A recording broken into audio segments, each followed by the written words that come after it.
صل على رسوله الكريم أما بعد فأعوذ بالله من الشيطان الرجيم بسم الله الرحمن الرحيم ويعبدون من دون الله ما لم ينزل به سلطانا وما ليس لهم به علم وما للظالمين من نصير وإذا تتلى عليهم آياتنا بينات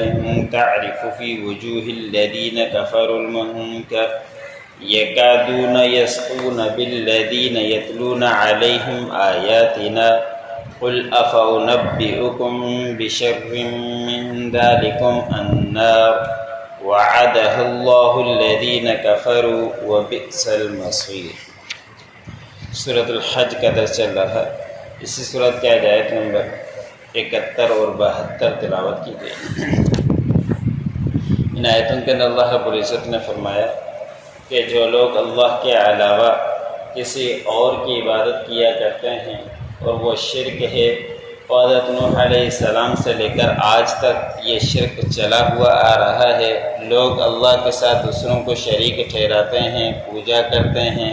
کوئی مٹی کی پوجا کرتا ہے بت بنا کر، کوئی آج کے دور میں درختوں کی پوجا کر رہا ہے، کوئی انسانوں کی پوجا کر رہا ہے، کوئی سورج کی پوجا کر رہا، کوئی چاند کی پوجا کر رہا، بس وہ سب اسی شرک کے اندر لگے ہوئے ہیں۔ تو اللہ رب العزت نے فرمایا کہ اس کے بارے میں کوئی ہم نے دلیل نہیں دی کہ اللہ کے علاوہ دوسروں کی تم عبادتیں کرو، کسی اور چیز کی تم عبادت کرو سوائے اللہ رب العزت کے، اور اس بارے میں ان کے پاس کوئی علم بھی نہیں ہے اور نہ ہی اس بارے میں کوئی جانتے ہیں، اور اس کے باوجود بھی اللہ کے علاوہ دوسروں کی وہ پوجا کیا کرتے ہیں اور اللہ کے علاوہ دوسروں کو اپنا معبود سمجھتے ہیں۔ تو اللہ رب العزت نے فرمایا کہ ایسے لوگ ظالم ہوا کرتے ہیں اور ایسے لوگوں کی کبھی بھی مدد نہیں کی جائے گی۔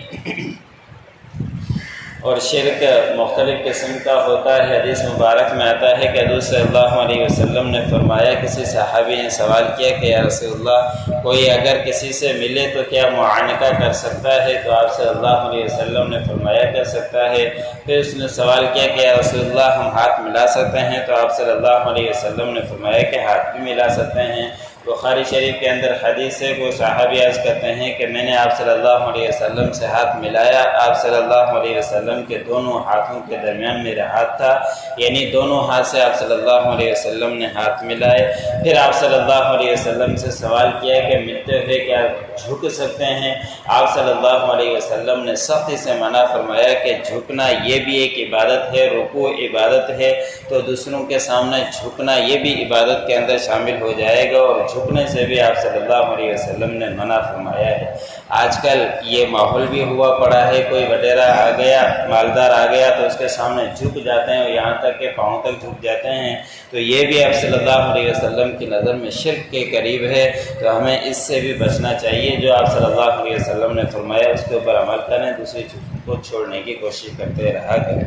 تو اللہ رب العزت نے فرمایا کہ جو اللہ کے علاوہ دوسروں کی عبادتیں کیا کرتے ہیں ان کے پاس کوئی دلیل نہیں، ایسے لوگ ظالم لوگ ہیں، ان کی کبھی بھی مدد نہیں کی جائے گی۔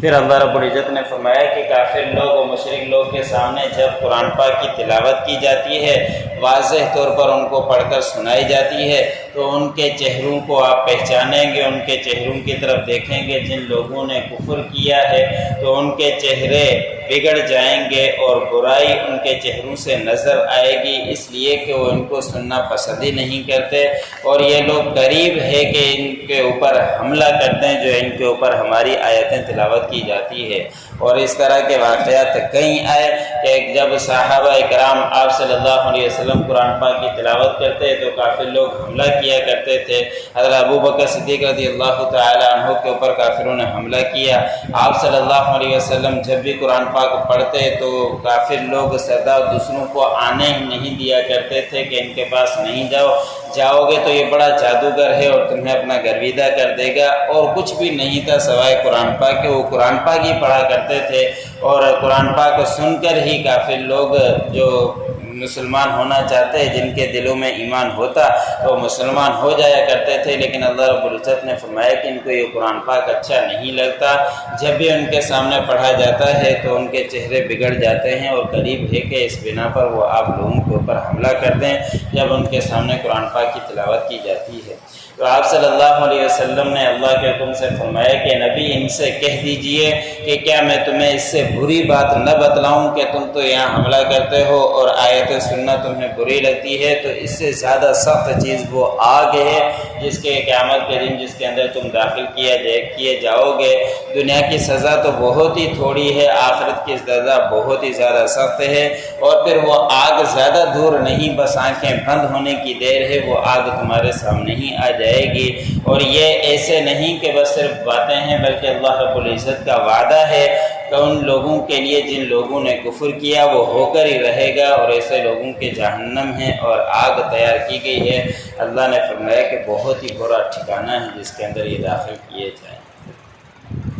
وَيَعْبُدُونَ مِن دُونِ اللَّهِ مَا لَمْ يُنَزِّلْ بِهِ سُلْطَانًا، وہ عبادت کرتے ہیں اللہ کے علاوہ ایسی چیزوں کی جس چیز کے بارے میں کوئی دلیل اللہ رب العزت نے نہیں بیان فرمائی۔ وَمَا لَيْسَ لَهُم بِهِ عِلْمٌ، اور نہیں ان کے پاس اس بارے میں کوئی علم کہ اللہ کے علاوہ دوسروں کی جو عبادتیں کیا کرتے ہیں۔ وَمَا لِلظَّالِمِينَ مِن نَصِيرٍ، اور نہیں ہے ظالموں کے کوئی مددگار۔ وَإِذَا تُتْلَىٰ عَلَيْهِمْ آيَاتُنَا، اور جب تلاوت کی جاتی ہے ان کے اوپر ہماری آیتیں بینات واضح طور پر، تَعْرِفُ فِي وُجُوهِ الَّذِينَ كَفَرُوا الْمُنكَرَ، آپ دیکھیں گے پہچانیں گے ان لوگوں کے چہروں میں جن لوگوں نے کفر کیا برائی، یکادون یسطون، قریب ہے کہ وہ حملہ کر دیں، بالذین یتلون علیہم آیاتنا، ان لوگوں کے اوپر جب ہماری آیتیں تلاوت کی جاتی ہیں تو قریب ہے کہ وہ اس بنا پر حملہ کر دیں۔ قُلْ أَفَأُنَبِّئُكُم بِشَرٍّ مِّن ذَلِكُمْ، کہہ دیجئے کہ کیا پس میں تمہیں نہ بتلاؤں اس سے بری چیز جو تمہارے لیے ہے، اور وہ النار، آگ ہے جس کے اندر تم داخل کیے جاؤ گے۔ وَعَدَهُ اللَّهُ الَّذِينَ آمَنُوا، اس کا وعدہ کر رکھا ہے اللہ رب العزت نے ان لوگوں کے لیے جنہوں نے کفر کیا۔ وَبِئْسَ الْمَصِيرُ، وہ بہت ہی برا ٹھکانہ ہے۔ جو پڑھا سنا